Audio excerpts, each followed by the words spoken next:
अस्सलाम वालेकुम everyone, welcome back again to my channel. I hope आप सब ठीक होंगे। तो जस्ट आज मैं आप लोगों से शेयर करने वाली हूँ अपनी 30 मिनट क्लीनिंग रूटीन और साथ ही साथ ना मज़ेदार सी ब्रेकफास्ट और लंच की रेसिपी भी शेयर करूँगी। तो जस्ट अभी ये सुबह सुबह का टाइम है और मैं आई हूँ किचन में और जो सारे बर्तन मैंने रात को धो करके रखे थे ये सभी कुछ ना ड्राई हो गए थे। तो बस अभी इन्हें अपनी जगह पे लगाऊंगी। और ये वाले जो जार है ना, ये मेरे चाय और पत्ती वाले जार है, ये रात को खाली हो गए थे तो इन्हें मैंने वॉश करके ड्राई होने के लिए रख दिया था और अब इन्हें मैं फिलअप करके रख दूँगी।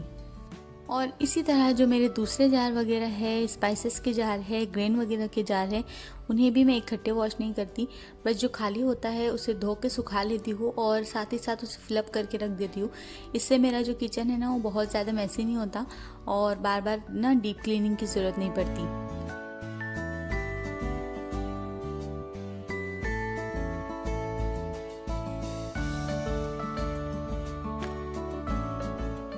तो अब चाय बनाने के लिए मैंने रख दी है और अब मैं बनाऊंगी ब्रेकफास्ट। तो कल मेरे हस्बैंड गए थे सुपरमार्केट और वहाँ उनकी नज़र पड़ गई थी इन पोंगा मिर्चियों पे, तो वो कल ये ले आए थे। तो मैंने कल से ही डिसाइड कर लिया था कि आज मैं ये पोंगा मिर्ची वाला ही ब्रेकफास्ट बनाऊंगी। तो जस्ट अब मैंने इन्हें कट कर लिया है और साथ ही साथ ना कुछ आलू का छिलका उतार के भी इन्हें भी बिल्कुल स्लाइसेस में कट कर लिया है। और अब इन्हें फ्राई करने के लिए मैं बनाऊंगी बेसन का बैटर। तो उसके लिए मैंने 3 चम्मच के करीब लिया था बेसन और इसमें ऐड की थी हल्दी, नमक और थोड़ा से पिंच के करीब मैंने इसमें डाला था बेकिंग सोडा। बेकिंग सोडा डालने से ना ये अच्छे से फूल जाता है। बेकिंग सोडा जो है ना वो ज़्यादा भी नहीं डालना रहता है, बहुत थोड़ा पिंच डालना होता है, वरना जो पकौड़ा होता है ना वो तेल पी लेता है। इसके बाद मैंने पानी ऐड करके अच्छे से मिक्स कर लिया था बेसन को और लास्ट में मैंने इसमें ऐड किया था धनिया और इसके ऊपर मैंने डाल दिया था लाल मिर्च पाउडर। और धनिया जो है मैंने उसे लास्ट में मिक्स किया था क्योंकि अगर पहले मिक्स कर देना तो बेसन में लम्स बन जाते हैं और वो बिल्कुल अच्छे नहीं लगते। इसके बाद में जो सारी मिर्चियाँ मैंने कट की थी उसे मैंने बेसन के बैटर में मिक्स करके एक एक करके फ्राई कर लिया था। और जो फ्लेम थी उसे मैंने बिल्कुल मीडियम से हाई रखा है, वरना अगर स्लो रखे ना तो ये चिपक जाते हैं नीचे। ये बहुत ही सिंपल और झटपट बन जाने वाला ब्रेकफास्ट है। और इसके साथ ना मैंने एक ब्रेड पकौड़ा की रेसिपी भी अपने चैनल पे शेयर की है। अगर आप चाहें ना तो मेरे डिस्क्रिप्शन बॉक्स में मैंने इसका लिंक शेयर किया है, आप लोग चेक कर सकते हैं। अब यहाँ मैंने अपने हस्बैंड के लिए ब्रेकफास्ट की प्लेट रेडी कर दी है और चाय भी बन गई थी तो मैंने इससे निकाल लिया है। मैं अपनी चाय पीऊँगी और मेरे हस्बैंड ब्रेकफास्ट करेंगे ऑफिस जाने से पहले।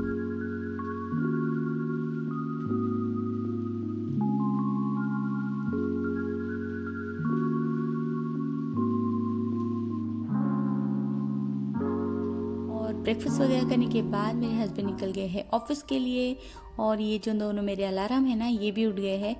पहले साथ ना परेशान कर रहा था मेविश को इस कार से, क्योंकि पता नहीं क्यों डर रही है इससे। जो रिमोट कंट्रोल कार्स होती है ना वो सिर्फ आगे या पीछे जाती है, बट ये वाली जो है ना ये कुछ डिफरेंट चीज़ें करती है, तो पता नहीं मेविश इससे डर रही थी। फिर मैंने साथ को डांट लगाई ना तो अब लेके बैठा है उसे खेलने के लिए।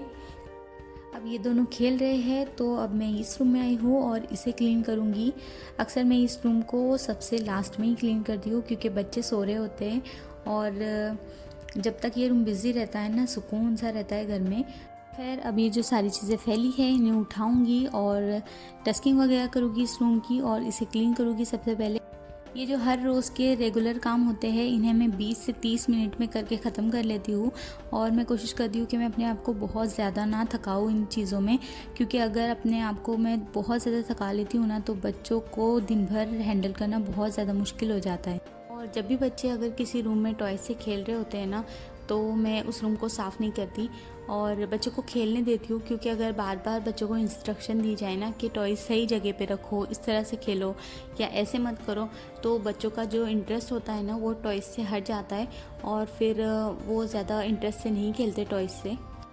खैर इस रूम को मैंने रेडी कर दिया है और बेड वगैरह ठीक करके मॉपिंग वगैरह भी कर ली है और अब चलती हूँ नेक्स्ट रूम में और लिविंग रूम की क्लीनिंग करूँगी। इधर उधर बिखरे टॉयज़ बताते हैं कि बच्चे टॉयज़ से खेलने में कितने ज़्यादा इंटरेस्टेड है, वरना आजकल एंड्रॉयड के ज़माने में बच्चे टॉयज़ से बहुत कम ही खेलते हैं। और ये वाले जो सॉफ्ट टॉयज़ है ना इनकी जगह यही लिविंग रूम में है, इन्हें मैं बस यही सोफ़े पे सेट करके ही रख देती हूँ। इन दोनों रूम की क्लीनिंग करने के बाद मैंने महविश और साद को शावर वगैरह दिलवा लिया था और रेडी कर दिया है इन्हें। बस अब मैं और साद ब्रेकफास्ट करेंगे। तो ये मैंने अपनी प्लेट रेडी कर ली है और साथ ही साथ मैंने अपने लिए बनाई है कॉफ़ी। तो दिन में 2 या 3 मरतबा तो मैं चाय या कॉफ़ी पी ही लेती हूँ। ये बहुत हेल्पफुल रहती है मेरे पूरा दिन मुझे एनर्जेटिक रखने में। हस्बैंड के साथ मैं सुबह में सिर्फ चाय लेती हूँ और इसके बाद मोहम्मद साद और मैं आराम से बैठ के ब्रेकफास्ट करते हैं। बट अब कुछ दिन बाद साद की स्कूल स्टार्ट हो जाएंगी और साद स्कूल चला जाया करेगा।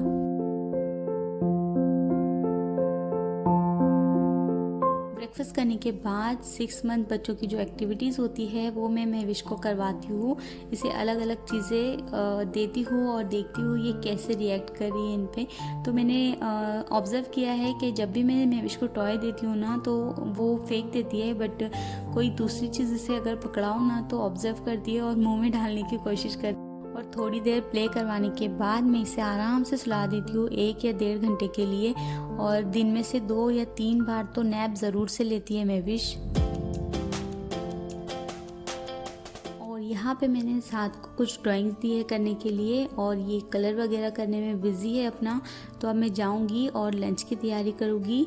महविश को सुलाने के बाद सबसे पहले अब मैं लंच की तैयारी करूँगी। तो आज मैं लंच में बनाने वाली हूँ चिकन पुलाव और इसके लिए मैंने चिकन को निकाल के पानी में डाल के रख दिया है। अक्सर मैं इस तरह से करती हूँ कि सुपरमार्केट जाती हूँ तो एक्स्ट्रा फ्रेश चिकन ले आती हूँ और इन्हें 2-3 पार्ट्स में डिवाइड करके रख देती हूँ और जब भी मुझे बनाना होता है ना बस फ्रिज से निकाल के तुरंत ही बना लेती हूँ।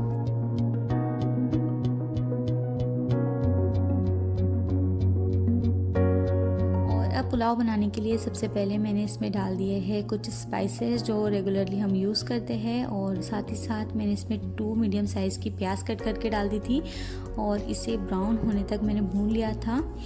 और अब इसमें मैं डालूँगी ginger garlic paste 2 table spoon के करीब मैंने डाला था इसमें और इसे बस थोड़ा सा भून लिया था ताकि इसका जो कच्चापन है ना वो चला जाए। फिर इसके बाद मैंने जो चिकन है उसे धो करके अच्छे से वॉश करके इसमें डाल दिया था और 2-3 मिनट के लिए इसे हाई फ्लेम पे भून लिया था।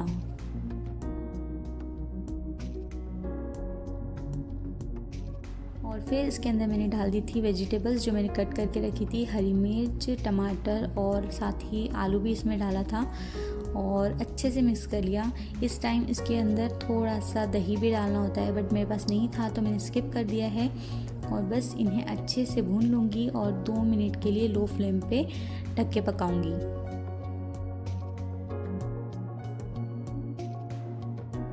इसके बाद मैंने इसमें ऐड किए थे कुछ स्पाइसेस और इनमें मैंने डाला था 2 टेबल स्पून के करीब धनिया पाउडर, 1/2 टीस्पून मैंने डाला था गरम मसाला और 1 टीस्पून के करीब मैंने इसमें डाला था रेड चिली पाउडर। और इन्हें डालने के बाद अच्छे से अलट पलट करके इसे भून लिया था चिकन के साथ। इसके बाद मैंने 2 मिनट्स के लिए इसे लो फ्लेम पे ढक के पकाया था जिससे चिकन का पानी सेपरेट हो गया था और जो वेजिटेबल्स है वो कुछ हद तक गल गई थी।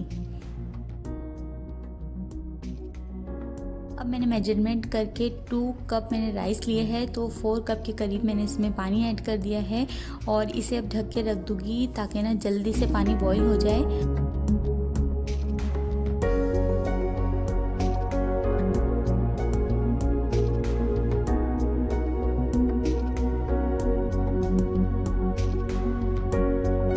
चावलों को अच्छे से धोकर मैं इसमें डाल दूँगी और लो फ्लेम पर ढक के इसे 5 से 10 मिनट के लिए पकाऊंगी, फिर ये रेडी हो जाएंगे।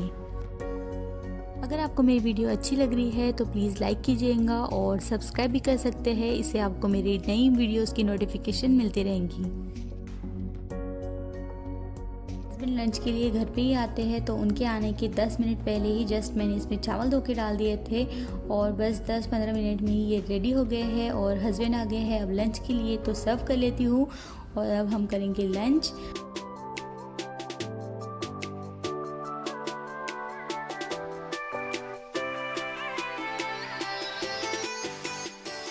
लंच वगैरह करने के बाद मैंने डाइनिंग एरिया को क्लीन किया है और जो भी मेरे बर्तन थे उन्हें मैंने वॉश करके रख दिया है। बस अब ये जो मेरा गैस है इसे क्लीन करूँगी और मैं कोशिश करती हूँ कि इसे मैं ब्रेकफास्ट के बाद ही क्लीन कर लूँ और अगर मैं किसी वजह से ना कर पाऊँ ना तो मैं इसे लंच के बाद क्लीन कर लेती हूँ। किचन की जो डेली क्लीनिंग है इसमें लाजमी होता है गैस को साफ़ करना, और दिन में से एक मर्तबा तो मैं गैस को साफ़ कर ही लेती हूँ। और इसके कोने की सफाई करने के लिए मैंने इस तरह से छोटा सा एक ब्रश रखा हुआ है। इससे जो कॉर्नर की सफाई है ना बहुत अच्छे से हो जाती है और गैस बिल्कुल नीट एंड क्लीन हो जाता है।